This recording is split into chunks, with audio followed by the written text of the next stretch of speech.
السلام عليكم، اهلا وسهلا بكم جميعا في قناتي. النهارده هنعمل تومية على الطريقة السورية. تعالوا نشوف هنعملها ازاي. اول حاجة عندي هنا كوباية مية، هضيف لها 3 معالق كبار نشا. دلوقتي هخلطهم مع البارد لحد ما يذوب معايا النشا.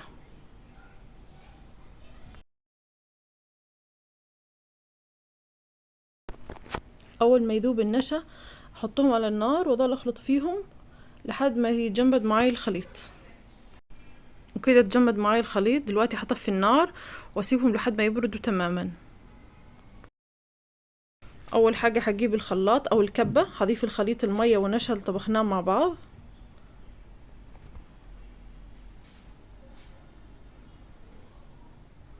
هضيف 3 اسنان توم او 4 اسنان توم، هنقطعه شرائح. هضيف 3 معالق كبار عصير ليمون،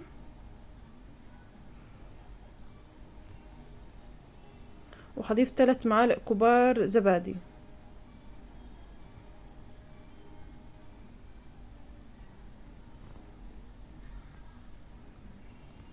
دلوقتي هضيف رشة ملح، وممكن تضيفي فلفل اسود وممكن ما تضيفيش. انا ضفت حبة فلفل اسود.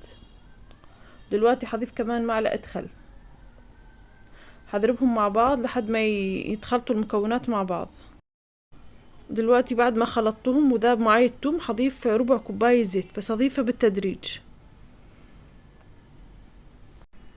دلوقتي هضيف الباقي لكمية الزيت وهضربهم تاني في الخلاط او في الكبة. دلوقتي هنضيف رشة فانيليا صغيرة خالص او نص الظرف ده. الفانيليا طعمها مش هيظهر معاكي، بس هيروح من طعمة التوم. دلوقتي هسكبها في الطبق. بصوا زي قوامها. بتمنى تجربوها وتعجبكم. لا تنسوا اشتراك في القناة وتفعيل الجرس يصلكم كل جديد.